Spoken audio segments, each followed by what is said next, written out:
Hey guys, I'm so sorry for not posting yesterday, but in news today you are reading Joshua chapters 4 and 5, and today's verse of the day is Matthew 5 verse 9. Blessed are all the peacemakers, for they will be called the children of God. Amen. So today we're reading Joshua chapters 4 and 5. Joshua chapter 4.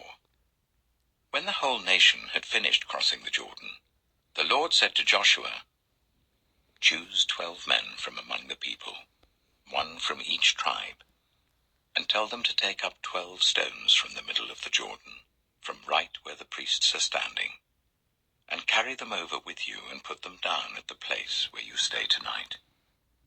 So Joshua called together the 12 men he had appointed from the Israelites, one from each tribe, and said to them, "Go over before the ark of the Lord your God into the middle of the Jordan. Each of you is to take up a stone on his shoulder, according to the number of the tribes of the Israelites, to serve as a sign among you. In the future, when your children ask you, 'What do these stones mean?' tell them that the flow of the Jordan was cut off before the ark of the covenant of the Lord. When it crossed the Jordan, the waters of the Jordan were cut off. These stones are to be a memorial to the people of Israel forever." So the Israelites did as Joshua commanded them. They took 12 stones from the middle of the Jordan, according to the number of the tribes of the Israelites, as the Lord had told Joshua, and they carried them over with them to their camp, where they put them down. Joshua set up the 12 stones that had been in the middle of the Jordan at the spot where the priests who carried the Ark of the Covenant had stood, and they are there to this day. Now the priests who carried the Ark remained standing in the middle of the Jordan until everything the Lord had commanded Joshua was done by the people, just as Moses had directed Joshua. The people hurried over, and as soon as all of them had crossed, the ark of the Lord and the priests came to the other side while the people watched. The men of Reuben, Gad, and the half-tribe of Manasseh crossed over, ready for battle, in front of the Israelites, as Moses had directed them. About 40,000 armed for battle crossed over before the Lord to the plains of Jericho for war. That day the Lord exalted Joshua in the sight of all Israel, and they stood in awe of him all the days of his life, just as they had stood in awe of Moses. Then the Lord said to Joshua, "Command the priests carrying the ark of the covenant law to come up out of the Jordan." So Joshua commanded the priests, "Come up out of the Jordan." And the priests came up out of the river carrying the ark of the covenant of the Lord. No sooner had they set their feet on the dry ground than the waters of the Jordan returned to their place and ran in flood as before. On the 10th day of the first month, the people went up from the Jordan and camped at Gilgal on the eastern border of Jericho. And Joshua set up at Gilgal the 12 stones they had taken out of the Jordan. He said to the Israelites, "In the future, when your descendants ask their parents, 'What do these stones mean?' tell them, 'Israel crossed the Jordan on dry ground.' For the Lord your God dried up the Jordan before you until you had crossed over. The Lord your God did to the Jordan what he had done to the Red Sea, when he dried it up before us until we had crossed over. He did this so that all the peoples of the earth might know that the hand of the Lord is powerful, and so that you might always fear the Lord your God."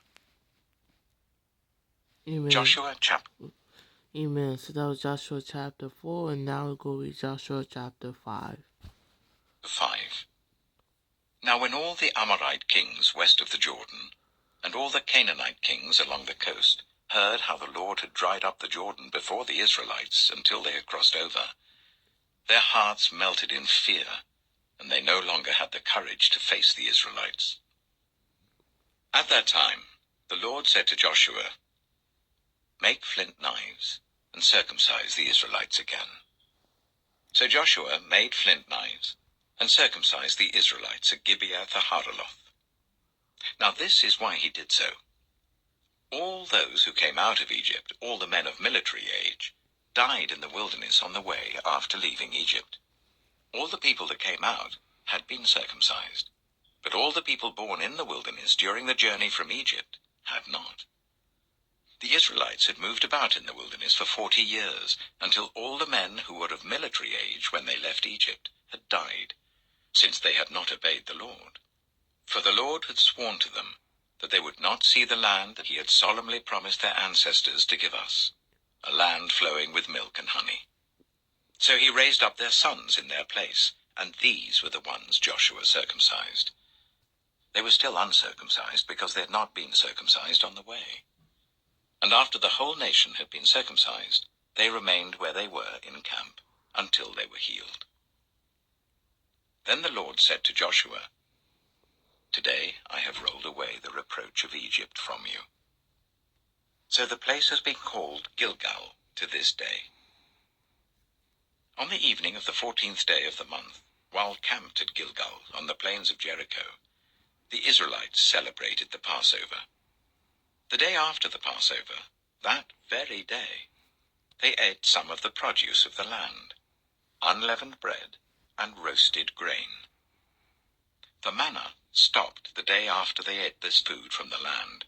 There was no longer any manna for the Israelites, but that year they ate the produce of Canaan.